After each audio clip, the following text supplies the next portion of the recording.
بسم اللہ الرحمن الرحیم۔ باب 55 حدیث نمبر 434۔ امام اور مقتدی کے لیے تمام نمازوں میں قرآن پڑھنا واجب ہے۔ جابر بن سمورہ رضی اللہ تعالیٰ عنہ سے روایت ہے، انہوں نے فرمایا کہ کوفہ والوں نے عمر رضی اللہ تعالیٰ عنہ سے سعد بن ابی وقاص رضی اللہ تعالیٰ عنہ کی شکایت کی۔ عمر رضی اللہ تعالیٰ عنہ نے سعد کو ہٹا کر عمار بن یاسر رضی اللہ تعالیٰ عنہ کو ان کا حاکم بنایا۔ الغرض ان لوگوں نے سعد رضی اللہ تعالیٰ عنہ کی بہت شکایتیں کی، یہاں بھی کہہ دیا کہ وہ اچھی طرح نماز نہیں پڑھتے۔ اس پر عمر نے انہیں بلوایا اور کہا، اے ابو اسحاق، یہ لوگ کہتے ہیں کہ تم نماز اچھی طرح نہیں پڑھتے ہو۔ انہوں نے کہا، سنیے، اللہ کی قسم، میں انہیں رسول اللہ صلی اللہ علیہ وسلم والی نماز پڑھاتا تھا، اس میں ذرہ بھر کوتاہی نہیں کرتا۔ عشاء کی نماز پڑھاتا تو پہلی 2 رکعتوں میں زیادہ دیر لگاتا اور آخری 2 رکعتیں ہلکی کرتا تھا۔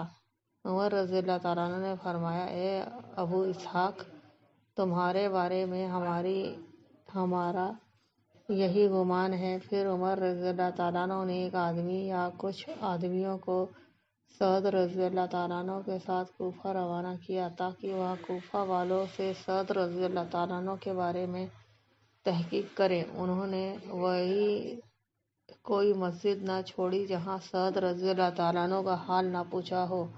جب لوگوں نے ان کی تعریف کی، پھر وہ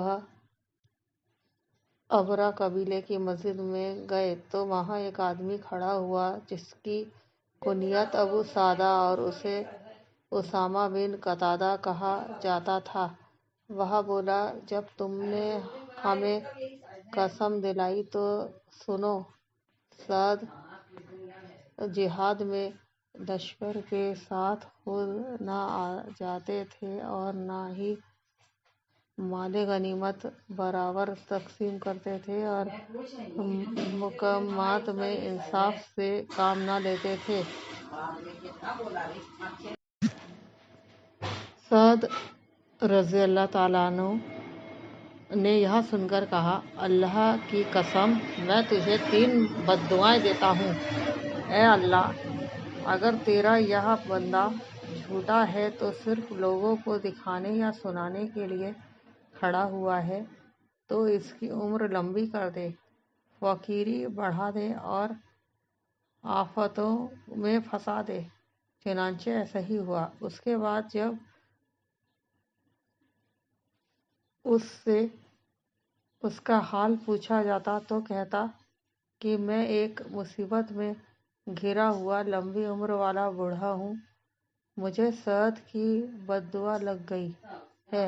جابر رضی اللہ تعالیٰ عنہ سے بیان کرنے والا راوی کہتا ہے کہ میں نے بھی اسے دیکھا تھا، بڑھاپے کی حالت میں اس کے دونوں ابرو آنکھوں پر گرنے کے باوجود وہ راستے میں چلتی چھوکریوں کو چھیڑتا اور ان سے چھیڑ چھاڑ کرتا پھرتا تھا۔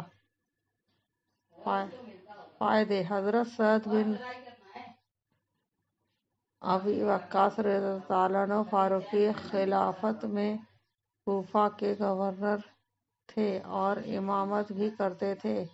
کوفہ والوں کی طرف سے شکایت پہنچنے پر انہوں نے حضرت عمر رضی اللہ تعالیٰ عنہ کے پاس وضاحت فرمائی کہ میں رسول اللہ صلی اللہ علیہ وسلم ہی کی طرح انہیں نماز پڑھاتا ہوں، یعنی پہلی 2 رکعتوں میں قرأت لمبی کرتا ہوں اور دوسری 2 رکعتیں ہلکی کرتا ہوں۔ یہی امام کے لیے 4 رکعتوں میں قرأت کرنے کا ثبوت ملتا ہے۔